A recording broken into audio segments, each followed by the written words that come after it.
You are nothing but a foolish girl who forgets her place, Lady Rosalind, and this house will not suffer you to defend a stable boy before your betters." The words fell across the Ashcombe dining hall with a cruelty that made every guest turn. Lady Corisande Ashcombe stood beneath the chandelier with one gloved hand resting on the back of her chair, her expression calm and satisfied. Around her cousins, neighbours and titled guests watched as Rosalind Ashcombe faced the accusation that she had brought shame upon the family by giving food and medicine to a Rosalind Ashcombe, young stable boy who had fallen ill after a winter storm. A few guests laughed softly, not because the boy had done wrong, not because Rosalind had done wrong. They laughed because kindness towards someone beneath their station had become entertainment. Lord Edmund, Ashcombe, Rosalind's father, lowered his eyes and said nothing as Corisande announced that the stable boy would be dismissed at dawn and Rosalind would no longer be permitted to interfere with the servants. She warned that anyone who challenged her authority would risk losing their place at Ashcombe. The guests believed they had witnessed the end of Rosalind's influence, but they did not know that a secret hidden beneath Ashcombe would soon shake the entire family. Before we return to the beginning of this story, tell us where you are listening from today. If you enjoy stories of forgotten dignity and justice restored, consider subscribing to the channel and turning on notifications so you never miss a new tale. Your support helps keep these stories alive and allows us to share more journeys of courage and truth. This was where Rosalind's story truly began. 3 years earlier, before the laughter in the dining hall, she had still belonged to Ashcombe, though she had never truly been allowed to feel that she belonged. The Ashcombe estate stood among the cold fields of the English countryside, a place where old stone walls carried the memory of generations and where family names mattered more than kindness. In the winter months, the wind moved through the bare trees like a warning. The servants hurried through the courtyards with lowered heads, carrying coal, preparing fires, and avoiding the sharp opinions of those who owned the land. Rosalind had been the only daughter of Lord Edmund Ashcombe and his late first wife. Her mother had died when Rosalind was young, leaving behind only a few letters, a small jewelry box, and the memory of a woman who had believed compassion was not a weakness. After Edmund married Corisande, the atmosphere inside Ashcombe changed. Corisande was not openly cruel in the beginning. She was careful. She understood that society judged appearances, and a stepmother who appeared unreasonable could lose influence. Instead, she slowly removed Rosalind from every place where her voice might matter. She suggested that Rosalind was too sensitive. She suggested that Rosalind misunderstood the responsibilities of a noble family. She suggested that a young woman who felt too much for servants and villagers would never understand the demands of a great house. Lord Edmund listened because listening required less courage than disagreement. The first time Rosalind understood that her father would not protect her was during a winter supper, when she had asked why several old servants were dismissed after decades of service. She had expected a discussion. Instead, Corisande had simply smiled and told her that generosity was easy when someone else paid the cost. That night, Rosalind learned that silence could be a decision, not a lack of one. She began spending more time near the stables, where the rules of Ashcombe felt less suffocating. The stable workers did not care about her family name when they needed help lifting a heavy bucket or treating an injured horse. They valued patience, attention, and effort. Among them was a young stable boy named Thomas Hale. He was 18 years old, quiet, hard-working, and known for remembering every horse's habits better than many experienced men. He had arrived at Ashcombe after losing his father, and had spent years proving that he could survive through discipline rather than complaint.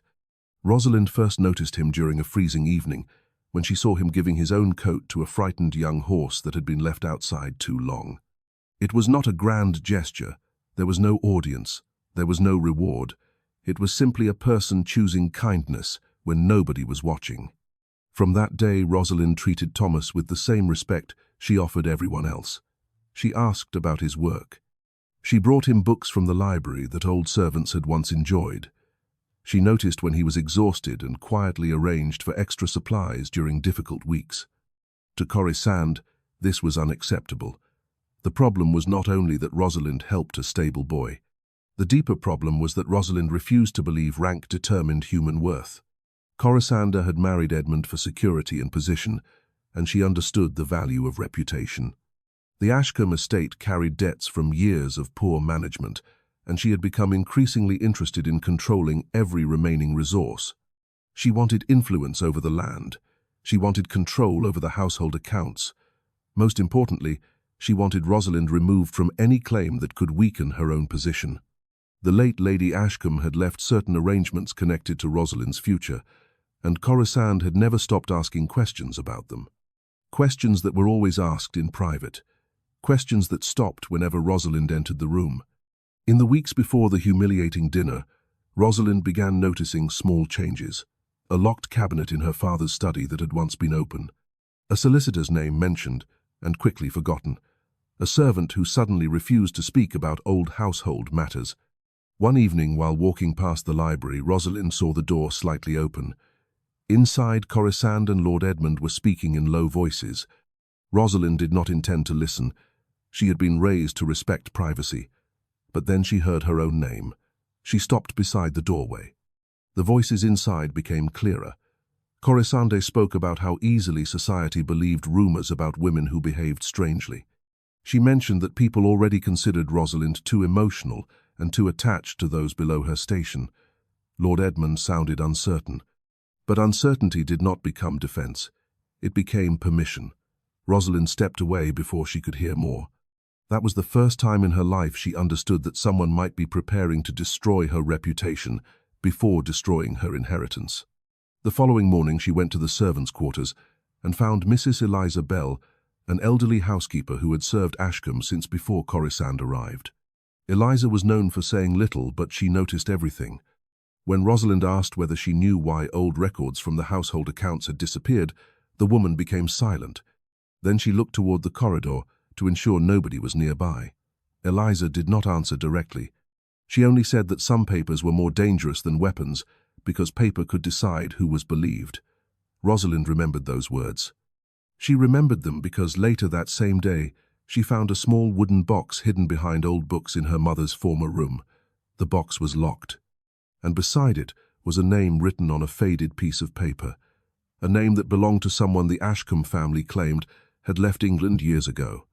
Rosalind carried the box to her room and placed it beneath her bed. For the first time in her life, she was not simply trying to survive an unfair household. She was searching for the reason she had been made powerless. The discovery did not bring comfort. It brought danger. Corisande noticed that Rosalind had changed. The young woman who once accepted criticism quietly had begun watching conversations, remembering details, and asking careful questions. So Corisande moved faster. She chose the annual winter dinner as the perfect moment. The guests would be present. The servants would be watching. The entire county would hear the story before Rosalind could defend herself. And that was why on that evening Corisande had accused her publicly of embarrassing Ashcombe by helping Thomas Hale. Rosalind stood in the dining hall with the cold of the outside world still clinging to her clothes. The warm rooms around her belonged to people who had decided she was guilty before asking for the truth. Lord Edmund finally raised his eyes. For one brief moment Rosalind hoped he would speak. He did not. That silence hurt more than Corisande's insult. Because it was not the voice of an enemy, it was the absence of a father. After dinner, Rosalind was ordered to leave the main house until she learned obedience. She was told she would stay in a small cottage near the village, and that her access to the family rooms would be restricted. The punishment was designed to humiliate her. Instead, it gave her something she had never possessed: distance. Outside Ashcombe, away from polished tables and careful lies, Rosalind would finally see how many people had been waiting for someone brave enough to ask the right questions. Before leaving, she returned to her room and opened the wooden box. Inside was not money. It was not jewelry. It was a folded document, a damaged letter, and a small account ledger covered in dust. The first page contained a detail that made Rosalind's hands tremble. It was not proof of her defeat. It was proof that someone had been hiding the truth from her family for years. And as she read the final line beneath the fading ink, Rosalind realized that the stable boy everyone had mocked was connected to a secret far greater than anyone at Ashcombe could imagine. Rosalind read the final line again and again until the words stopped looking like ink and began to feel like a warning. The name written beneath the old account entry was Thomas Hale, not as a servant, not as a stable boy, but as the person connected to a trust arrangement created years before. She lowered the paper slowly. The small cottage where Corisande had sent her suddenly felt colder than the grand halls of Ashcombe. The rain tapped against the window, and the weak flame of the candle trembled whenever the wind pushed against the wooden frame. It was not the discovery she had expected. She had believed she would find proof of stolen money or some forgotten family argument. She had not expected to find that the boy everyone dismissed had been tied to Ashcombe's history long before anyone had laughed at him. Rosalind folded the papers carefully. She understood one thing immediately. If Corisande had hidden these documents, then the truth was dangerous. And if the truth was dangerous, then she could not reveal it too soon. For the first time in her life, Rosalind knew she had something valuable. Not wealth, not power, knowledge. The next morning she left the cottage before sunrise. The village road was covered in mud from the winter rain, and her fine shoes quickly became unsuitable for the journey. Once such discomfort would have made her feel humiliated. Now it felt different. It was not punishment, it was movement. She walked toward the small market near the village centre, where farmers, merchants, and workers gathered away from the careful eyes of the aristocracy. There nobody cared about the Ashcombe name. A woman carrying baskets of bread cared only whether customers paid fairly. A man repairing a cart cared only whether the wheel would hold. A seamstress cared only whether the fabric could be saved. Rosalind had spent years surrounded by people who measured value through inheritance. The village measured value through work. That was the first time in her life she understood that losing a position could sometimes reveal what a position had hidden. At the market, she found Mrs. Eliza Bell waiting near a small tea stall. The old housekeeper had not come by accident. Rosalind knew that immediately. "You knew I would find the box," Rosalind said quietly. Eliza looked at her hands. "I hoped you would find it before they found a reason to remove you completely." The answer was not comforting. It was honest. Eliza explained that years earlier, before Corisande entered Ashcombe, Lady Eleanor Ashcombe had worried about the future of certain family arrangements. She had believed that traditions could be changed only when someone brave enough challenged them. But after her death, several documents disappeared. People who questioned the changes lost their positions. Others learned to remain silent. "The house did not become cruel overnight," Eliza said. "That is how such things happen. A door closes one day, a voice disappears another. Then everyone forgets there was ever a window." Rosalind listened carefully. She asked about Thomas. The old woman hesitated. That hesitation told Rosalind more than words could. "Thomas does not know everything," Eliza finally admitted, "but he knows his father's name was once respected in places where people now refuse to say it." Rosalind remembered the document, the account ledger, the strange connection. Before she could ask more, Eliza reached into her coat and produced a small envelope. "I kept this because I was afraid." Inside was a letter, not old enough to be forgotten, not new enough to be safe. It had been written by a solicitor who had once handled Ashcombe matters. The letter mentioned missing records, altered accounts, and a request that certain papers be protected until the rightful person could examine them. But the final paragraph had been torn away. Someone had removed the most important part. Rosalind held the damaged letter, a missing piece of paper, a missing piece of truth. It was becoming clear that Corisande had not simply taken advantage of Rosalind's weakness. She had built a wall around the family's secrets, and someone had helped her. When Rosalind returned to the cottage, she found a visitor waiting outside, Thomas Hale. For a moment, neither of them spoke. The boy everyone had mocked stood there with his old coat and worn boots, looking uncomfortable in the presence of someone who had once lived far above him. "You should not have come," Rosalind said. Thomas looked toward the road. "I know." "Then why did you—" He removed his hat. "Because they are saying things about you that are not true." Rosalind almost smiled. "They have been doing that for years." Thomas looked down. Not like this. There was something different in his voice. Fear. Not for himself, for her. He explained that after Rosalind was sent away, Corisande had questioned the servants. She wanted to know whether anyone had spoken with Rosalind about old family matters. Thomas had realized that the accusation against him was not really about kindness. It was about distraction. They wanted everyone looking at me, he said, so nobody looked at what they were hiding. Rosalind studied him carefully. You knew, not enough. That answer mattered, because Thomas did not pretend to understand everything. He was not a hidden hero waiting to rescue her. He was another person trapped inside the same system. Together they examined the papers again. The ledger showed payments that did not match the official household records. Several sums had been moved through accounts connected to Ashcombe property. Thomas recognized one name, his father's. My father worked here, he said quietly. Rosalind looked up. You told me your father died when you were young. He did. Thomas paused. But before he died, he told me something strange. He said there were people in great houses who feared poor men more than powerful ones. The room became silent, not because there was nothing to say, because both of them understood the weight of those words. They needed more evidence. A ledger and a damaged letter were not enough. Rosalind had spent years creating a story where Rosalind was foolish and unstable. They needed the truth from people who had witnessed it. Over the following weeks, Rosalind began a different life. She worked. At first, she helped a local seamstress repair clothing for villagers and travelers. It was not the kind of work society expected from an Ashcombe daughter.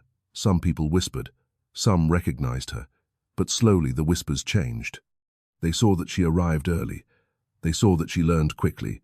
They saw that she did not ask to be treated specially. The first time in her life, Rosalind earned money because of her own ability rather than her family name. The amount was small, but it belonged entirely to her. At Ashcombe, Rosalind believed Rosalind's removal had solved the problem. She began strengthening her position. She invited more influential families to the estate. She arranged dinners.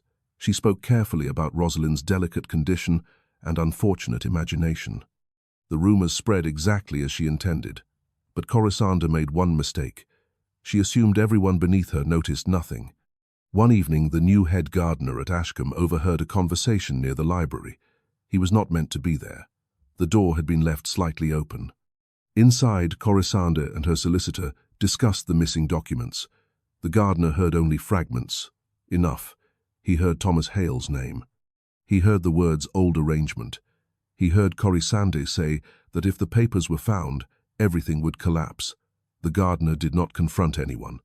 He did something more valuable. He remembered, and he sent word to Eliza Bell. When Rosalind received the message, she knew they had found another piece of the truth. But another problem remained. The person who could prove the connection between Thomas and Ashcombe was someone nobody had seen in years. A former servant who had disappeared after Lord Edmund's first wife died. A man named Arthur Hale, Thomas's father. A man Rosalind had claimed was gone forever. Rosalind did not know whether he was alive. She did not know whether he would help. She did not know whether the search would destroy the fragile life she had begun building. But she knew one thing. The people who had laughed in the Ashcombe dining hall had believed the story ended when she walked out into the cold. They were wrong. Because while they protected their comfort behind warm fires and locked doors, Rosalind was learning something they had forgotten. A person with nothing left to lose could become far more dangerous than a person who had always possessed everything. And when the next secret beneath Ashcombe was uncovered, it would not only threaten Rosalind's reputation, it would reveal why a stable boy had been hidden from the world for so many years. The following morning, Rosalind and Thomas began their search before the village had fully awakened. The rain had stopped, but the road remained covered in grey mud. They travelled by a small hired carriage toward an old cottage beyond the northern fields, a place Eliza Bell believed Arthur Hale had once used as a temporary home. After leaving Ashcombe, neither of them spoke much during the journey. They were not afraid of what they might discover. They were afraid of what they might lose if the discovery was true. When they reached the cottage, the door was damaged by years of wind and rain. The garden had become overgrown, but someone had recently cleared a narrow path through the weeds. Thomas noticed it first. Someone has been here. Rosalind looked toward the window. The curtain moved slightly. They approached carefully. Inside they found an old man sitting beside the fireplace, his hands resting on a wooden cane. His hair was silver and his face carried the marks of years spent working rather than living comfortably. When he saw Thomas, he immediately looked away. Not with surprise, with sorrow. "You should not have come here," the old man said. Thomas froze. "You know who I am," the man closed his eyes. "I have known since the day you were born." The silence that followed felt heavier than any accusation spoken in Ashcombe's dining hall. Rosalind stepped forward. "Are you Arthur Hale?" The old man looked at her. For a moment she saw the same expression she had seen in Eliza Bell's face. The expression of someone who had carried a truth for too long. "Yes." Thomas gripped the edge of the table. "Why did everyone believe you were gone?" Arthur looked toward the fire, because that was the story they needed. He explained that he had once worked closely with Ashcombe's accounts. He was not a nobleman, not someone whose name appeared in grand invitations, but he had been trusted with figures because he understood the land better than many who inherited it. Years earlier, he discovered that certain payments connected to the estate had been altered. Money intended for a family trust had been redirected through different accounts. When he questioned the changes, he was warned to remain silent. The warning became an accusation. The accusation became a reason for him to leave. But before leaving, he had hidden copies of the original records, not because he wanted revenge, because he believed one day someone would need proof. Rosalind listened without interrupting. She thought of her father, not the title, not the position. The man who had watched and chosen silence. "Did Lord Edmund know?" she asked. Arthur did not answer immediately. That hesitation was enough. He knew something was wrong, Arthur finally said, but he was afraid of scandal. He believed protecting the family name was the same as protecting the family. Rosalind looked down. It was the same wound she had carried since the dinner. Not only the cruelty of Corisande, the silence of those who should have stood beside her. Arthur then opened a small wooden drawer beside his chair. Inside was a sealed envelope. "I kept this because I was told never to release it unless the Ashcombe family faced a moment when truth mattered more than reputation." Rosalind accepted the envelope. The seal was old, but familiar. It carried the mark of her mother. Her fingers tightened. Thomas watched quietly. He understood that whatever was inside belonged first to Rosalind. She opened it carefully. The letter was written by Lady Eleanor Ashcombe. It spoke of concern, of promises made, of a belief that the future of Ashcombe should not depend only on tradition. But the most important words were near the end. Lady Eleanor had written that Thomas Hale's father had saved the estate from a financial disaster by uncovering dishonest records.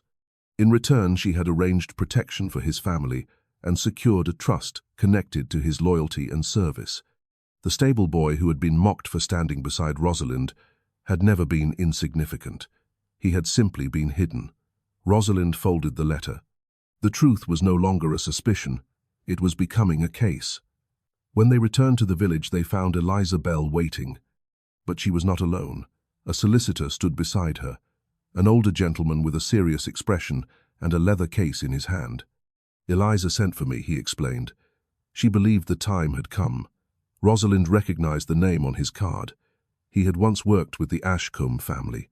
He was the final person who could confirm whether the documents were genuine.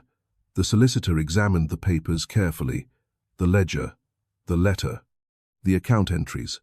Then he looked at Rosalind. "These documents do not merely question Lady Corisande's actions," he said. "They question the foundation of several decisions made inside Ashcombe." The words carried weight, because they meant this was no longer a private family disagreement. The truth had grown too large to keep behind closed doors. Meanwhile, at Ashcombe, Corisande received news that Rosalind had been searching through old records. For the first time in many years, her confidence disappeared. She did not fear Rosalind's anger. She feared Rosalind's evidence. She ordered the servants to search Rosalind's former room again. She demanded to know who had spoken with her. She sent letters to influential families, preparing them to dismiss any accusation before it was even made. But in her urgency, Corisande made a mistake. She stopped pretending. And people noticed. The same servants who had once lowered their eyes began watching her more carefully. The same guests who had laughed at Rosalind began asking quiet questions. Because society could tolerate cruelty when it was hidden. It became uncomfortable when cruelty looked frightened. Rosalind knew the final confrontation could not happen privately.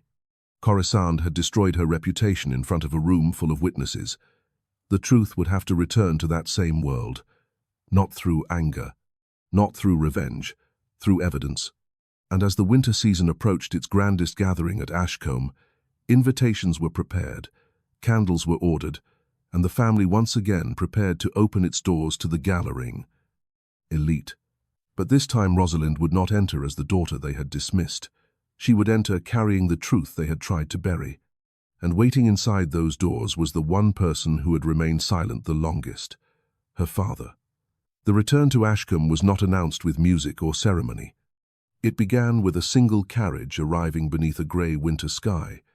But unlike the night Rosalind had been sent away, this time she did not step down with shame following behind her. She stepped down with certainty. Thomas walked beside her, not as a servant, not as someone seeking permission to stand near her, but as a man carrying a truth that could no longer be hidden. The servants gathered quietly near the entrance. Some looked surprised, some looked afraid, others looked relieved, because even those who had remained silent knew that something had changed. The house that had once seemed impossible to challenge no longer felt untouchable. Inside the grand hall had been prepared for the evening gathering. The same walls that had witnessed Rosalind's humiliation were now decorated for another performance of wealth and influence. Candles burned along the corridors. Fresh flowers stood in silver containers. The household staff moved carefully, arranging the final details. But beneath the polished appearance, tension had entered Ashcombe. Rosalind knew it. She stood in the library when Rosalind entered. The room was warm from the fire, but the atmosphere between them remained cold. "You have become very determined," Rosalind said. Rosalind looked at the woman who had spent years controlling every conversation around her. "I have become very tired of being silent." Rosalind smiled faintly. That is exactly the sort of statement people expect from someone who is emotional. Rosalind did not react. Once those words would have wounded her. Now they revealed the weakness behind the accusation. "You have spent years convincing people that my feelings made me unreliable," Rosalind replied. "But feelings do not change figures in a ledger." For the first time, Rosalind's expression shifted, only slightly. But Rosalind noticed, because she had learned to notice everything. Rosalind stepped closer. "You believe a few old papers will destroy me?" "No," Rosalind said. "Your choices will do that." The silence between them stretched, not the silence of fear, the silence before a decision. Rosalind turned away. "You still do not understand this world." Rosalind looked around the library, at the locked cabinets, the shelves, the papers hidden behind polished wood. "I understand it better than I did before." That was the truth. Rosalind no longer believed power belonged only to those born with titles. She had learned that power could exist in patience, in knowledge, in refusing to disappear. Later that afternoon, the solicitor gathered the documents in Edmund Ashcombe's study. Lord Edmund looked older than Rosalind remembered. Not because of age, because of regret. The solicitor placed the papers on the desk. "These records require explanation." Edmund stared at the documents. He recognized the handwriting. He recognized the seal. His face changed. "Where did you find this?" Rosalind answered calmly. "From people you chose not to hear." Her father closed his eyes. The sentence struck harder than anger would have, because it was true. For years he had convinced himself that avoiding conflict protected the family. He had told himself that silence prevented scandal, but silence had not prevented harm. It had allowed harm to continue. The solicitor explained the evidence carefully.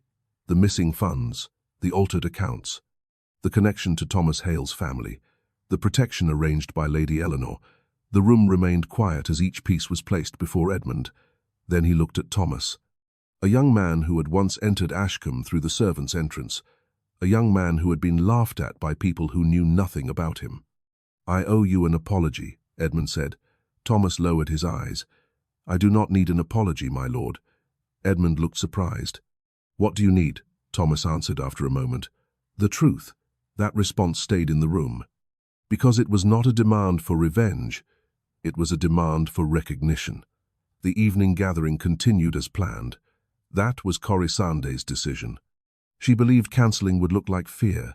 She believed controlling the room would still be enough. The guests arrived wearing their finest clothing. They spoke of estates, marriages, investments, and family connections. They ate from carefully prepared tables where every detail showed the distance between those who owned and those who served. But beneath the polite conversation, rumors had already begun. People noticed Rosalind's return. They noticed Thomas beside the solicitor. They noticed Lord Edmund's serious expression. The same society that had laughed at Rosalind was now waiting to see whether it had laughed too soon. When the dinner reached its final course, Corisande stood. She intended to speak first. That had always been her strength, controlling the beginning of every story. "My guests," she began, "I regret that certain misunderstandings have caused unnecessary disturbance within my family." Rosalind watched her carefully. Corisande was not apologizing. She was preparing the room. "I fear that some individuals have been influenced by confusion and unfortunate ideas." A few guests nodded. They were familiar with this method. A suggestion before an accusation, a doubt before a judgment. But then the library doors opened. The solicitor entered. Behind him stood Eliza Bell, and beside them stood Thomas. The room changed instantly. No one laughed. No one whispered. The music stopped. The silence was complete. Corisande looked toward Edmund. "Surely this is unnecessary." But Edmund did not look away. "No," he said quietly. "It is overdue." The words carried across the room. For years, Rosalind had waited for her father to choose a side. Now she realized something more painful. He had never truly chosen against her. He had chosen comfort, and sometimes comfort could cause the same damage as cruelty. The solicitor opened the documents. He did not raise his voice. He did not need to. Facts did not require anger. He explained the records. He explained the missing accounts. He explained the trust connected to Thomas Hale's family. Then he presented Lady Eleanor's letter. Corisande's composure finally broke. "That letter cannot be trusted." The solicitor looked at her. "Then you will welcome an examination of its authenticity." The room grew still. Because that was the difference. A person protecting truth welcomed questions. A person protecting a lie feared them. Corisande looked around. The guests who had once accepted her words without hesitation were now watching her carefully. Her reputation, the thing she had protected above all else, was beginning to collapse. But she was not finished. She turned toward Thomas. "You expect these people to believe a stable boy." The insult escaped before she could control it, and everyone heard, including those who had once used the same words. Thomas stood quietly. He did not lower his head. He did not answer with anger. He simply removed a small ring from inside his coat, a ring that had belonged to his father, a ring bearing the Ashcombe crest. The room fell silent again, because everyone understood. The stable boy had not arrived, seeking acceptance. He had arrived carrying a part of the family history they had tried to erase. And for the first time that evening, Corisande understood that the greatest danger was not the papers. It was the fact that people were finally willing to listen. But before the truth could fully be revealed, Rosalind saw her father's face change as he looked at the ring, because Lord Edmund knew that symbol. And he knew there was one final secret about Thomas Hale that even Rosalind had not yet discovered. Lord Edmund stared at the ring as though the years between the present moment and a forgotten winter had suddenly disappeared. The guests noticed. They noticed because a man like Lord Edmund Ashcombe was not easily shaken.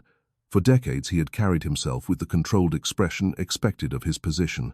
He had faced financial troubles, family disputes and social pressure without revealing uncertainty. But now his hand tightened against the edge of the table. "Where did you get that?" he asked. Thomas looked at the ring. "From my father." Edmund's face became pale. "Your father gave you this?" Thomas nodded. "He told me never to sell it, never to hide it. He said it was the only thing left that proved he had once been trusted." Corisande immediately stepped forward. "This is absurd. A servant's son carrying an old family item does not make him part of Ashcombe." The solicitor did not look at her. "No one has claimed that a ring alone proves anything." He paused. "But it does confirm that Mr. Hale's father possessed a connection to this family that was deliberately removed from public knowledge." The room remained silent. Rosalind watched her father. She expected anger. She expected denial. Instead, she saw something far more painful. Recognition. "Your father's name was Arthur Hale. Edmund said quietly. Thomas looked at him. You remember him? Edmund looked away. Yes. The answer shocked everyone. Because until that moment, Lord Edmund had allowed the world to believe Thomas was simply another worker who had appeared on the estate years earlier. But Edmund knew. He knew exactly who Arthur Hale had been. He was not only a stable worker, Edmund continued. He managed records for my father before me. He was trusted. Corisande's expression hardened. Edmund. But he continued. He found mistakes in the accounts. The room became colder, not because of the winter air, because everyone understood the meaning behind those words. He told me, Edmund said. He warned me. Rosalind looked at her father. And what did you do? The question was quiet. That made it more powerful. Edmund closed his eyes. I asked him to wait.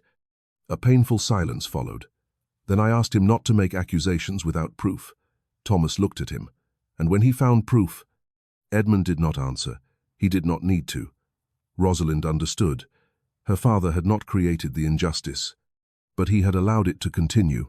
The distinction mattered, but it did not erase the damage. Edmund's voice lowered. I was afraid of what would happen to Ashcombe.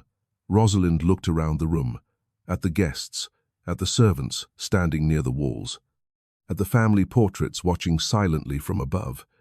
You were afraid of losing Ashcombe, she said, and I lost my home. Edmund had no answer. For the first time in many years, Lord Edmund Ashcombe had no defence. Corisande saw the room turning away from her. She saw the guests who once admired her now calculating the cost of standing beside her. That frightened her more than any document. Her reputation had always been her greatest possession, and now it was slipping away. She moved toward the solicitor. You are making accusations based on old papers and the memories of servants. The solicitor remained calm. No, Lady Corisande, we are examining records. He opened the ledger again, and those records show that several payments were redirected after Lady Eleanor's death.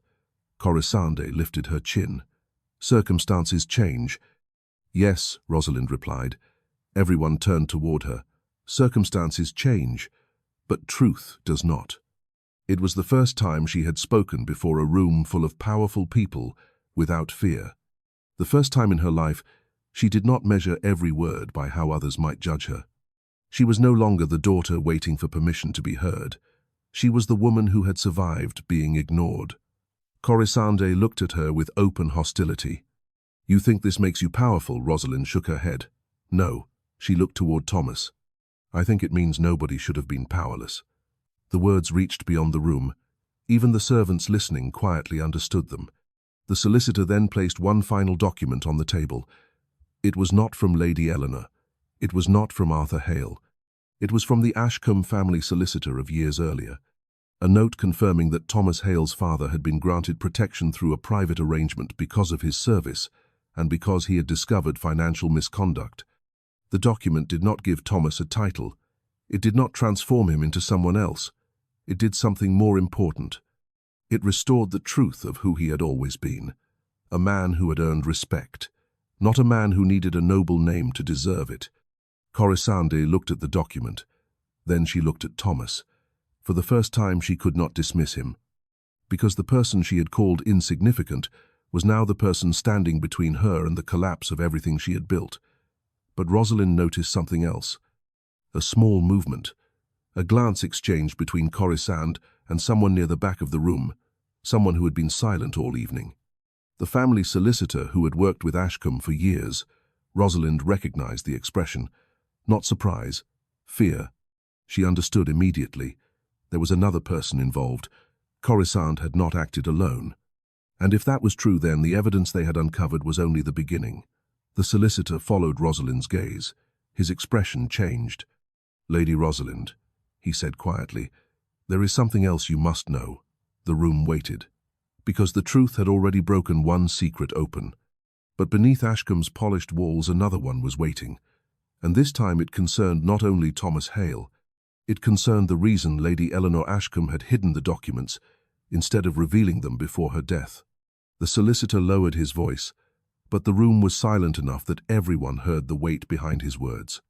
Lady Eleanor did not hide those documents because she lacked courage. He looked at Edmund. She hid them because she believed revealing them at that time would destroy more than the person responsible. Rosalind felt a chill move through her. Not from the winter air, from the possibility that her mother had known something far greater than anyone had told her. What did she know? Rosalind asked. The solicitor opened the leather case he had carried with him. Inside was a smaller envelope, older than the others. The paper had yellowed at the edges, and the seal had been broken long ago. This was found among the records of the former solicitor's office. It was never delivered because the recipient had already passed away. Rosalind looked at the envelope. The name written across it belonged to her mother, Lady Eleanor Ashcombe. Her fingers touched the paper carefully. For a moment, she was no longer standing in a crowded dining hall. She was a young girl again, remembering a mother whose voice had faded into memory. She opened the letter. The handwriting was delicate but firm. Lady Eleanor wrote that she had discovered more than missing funds. She had discovered a pattern. People who questioned certain decisions at Ashcombe were removed quietly. Servants lost their positions. Business partners were discouraged from returning. Records disappeared before anyone outside the family could examine them. But the most painful sentence was the final warning. Lady Eleanor had written that she feared someone close to her was being controlled by ambition and fear. Someone who valued the appearance of Ashcombe more than the people living inside it. Rosalind slowly lowered the letter. Everyone looked toward Edmund. He understood. The room understood. Because sometimes the truth did not arrive as a weapon. Sometimes it arrived as a mirror. Corisande immediately stepped forward. You cannot seriously suggest that I am responsible for every decision made years ago. No one answered. That frightened her. Before, people would have rushed to defend her. Now they were waiting, watching, judging. Rosalind looked at the woman who had taken control of her home. You knew about the documents. Corisande's expression remained controlled. I knew there were old family matters. You knew Thomas's father had evidence. A pause. Small, but enough. Rosalind saw it. The hesitation. The moment when a person searched for a lie before speaking. Corisande recovered quickly. I knew Arthur Hale was a dissatisfied employee who caused unnecessary trouble. Thomas looked at her. He spent his life protecting the truth you wanted forgotten. Corisande turned toward him. And you spent your life pretending you were more than you were. The words were cruel, but this time they did not wound him, because the room had already seen the truth. Thomas was not standing there because of a ring, not because of a document, not because of a connection to a powerful family. He was standing there because he had endured being dismissed and still refused to become dishonest. The solicitor closed the case file. Lady Corisande, these matters cannot be settled by reputation alone. That sentence carried a different kind of threat, not anger, not revenge, accountability. The gathering slowly transformed. The same people who had once laughed at Rosalind now avoided looking directly at Corisande. A few guests quietly moved away from her. A few offered polite words to Rosalind. Not all were sincere, but society had begun to shift. And in that world, a shift was often the beginning of a downfall. Later that evening, after the guests departed, Rosalind walked into the garden behind Ashcombe. It was the only place in the estate where she could breathe without feeling watched. The frost covered the paths. The trees stood bare against the dark sky. Thomas followed after a short while. For several moments neither spoke. The silence was not uncomfortable. It was the silence of two people who had survived something together. You should have had a different life, Rosalind said. Thomas looked toward the house. So should you. She smiled faintly. No. I think I needed to learn what this house could not teach me. Thomas looked at her. And what was that? Rosalind considered the question.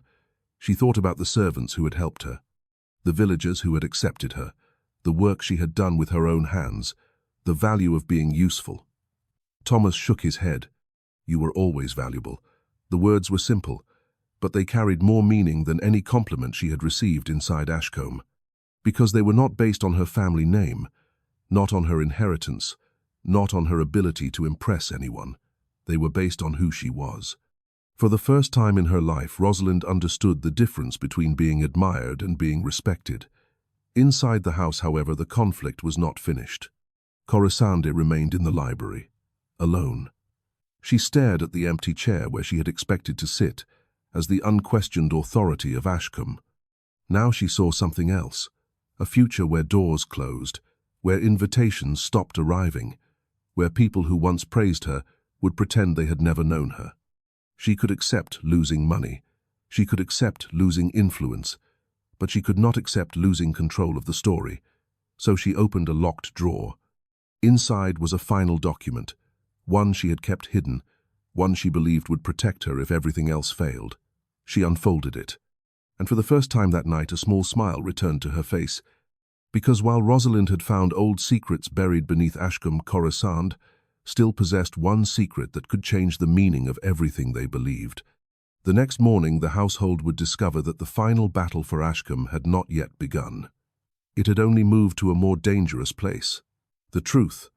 Corisande had always believed that truth belonged to the person who controlled the room. She had controlled rooms before. She had controlled conversations before. She had watched people accept her version of events, because it was easier than questioning a woman with confidence and a respected name. But now the room belonged to someone else. The following morning, before the household had fully awakened, Corisande entered the library carrying the final document she had hidden for years. It was not a letter.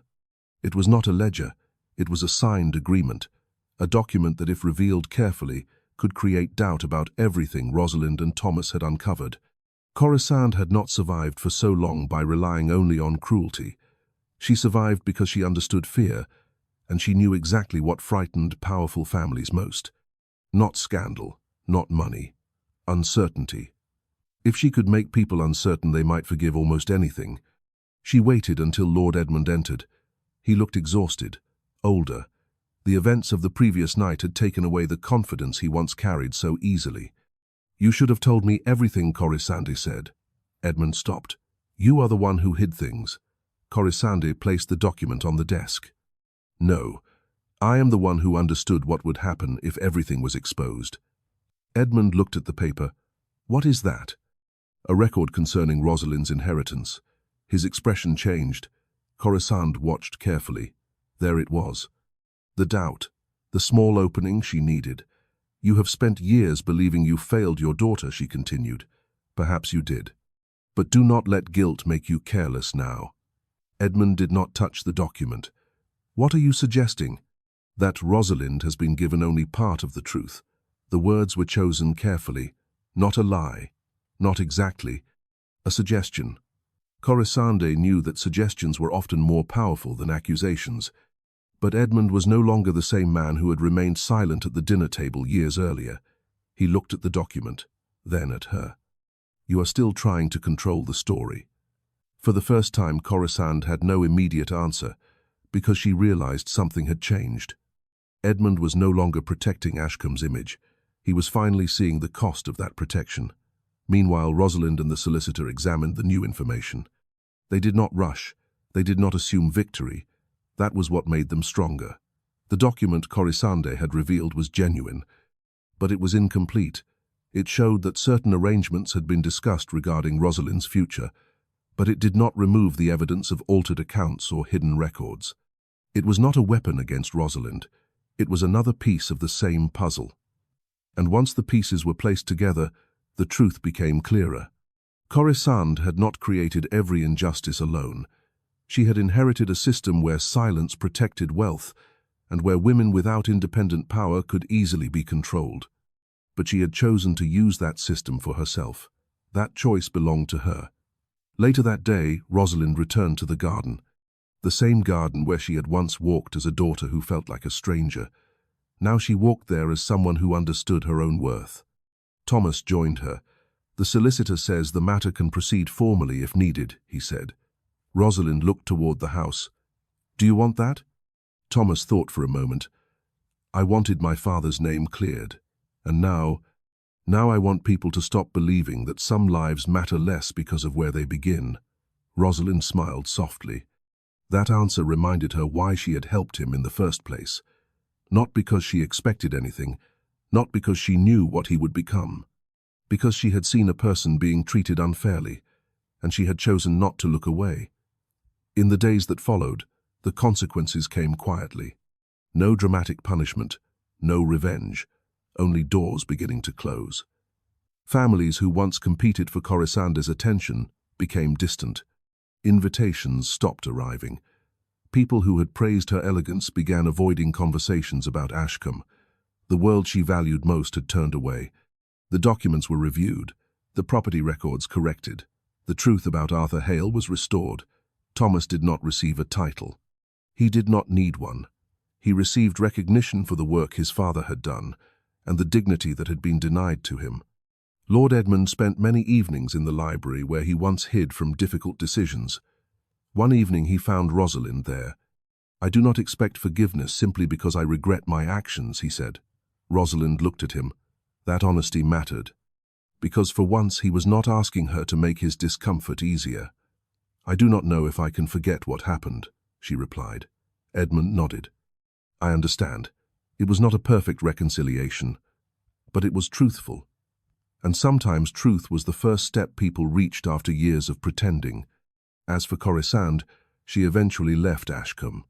Before she departed, she asked to speak with Rosalind one final time. They met in the garden, the only place on the estate where no one held power over another. Corisande looked different, not kinder, not transformed. Simply a woman who had finally lost the ability to pretend she had won. "I thought control would make me safe," she admitted. Rosalind listened, but it only made me afraid. Rosalind did not offer easy comfort. She did not deny the harm that had been done. She simply answered honestly, "I hope one day you understand the difference between being respected and being feared." Corisande looked away, and for once she had nothing to say. Years later, Ashcombe became known differently, not as the house where a daughter was humiliated, not as the place where a stable boy was dismissed, but as the place where a buried truth was finally brought into the light. On winter evenings, Rosalind still kept the old wooden box that had started everything. Inside were the letters and records that had changed her life, but beside them was something simpler, a small piece of fabric from the first garment she had repaired in the village, a reminder that her greatest transformation had not begun when she discovered a secret. It had begun when she learned she could stand without anyone granting her permission, because dignity was never given by a title. It was revealed by the choices a person made when nobody was watching. If you enjoyed this story of courage, justice, and a forgotten truth restored, remember to like the video, subscribe to the channel, and support us as we continue sharing stories of resilience and hope.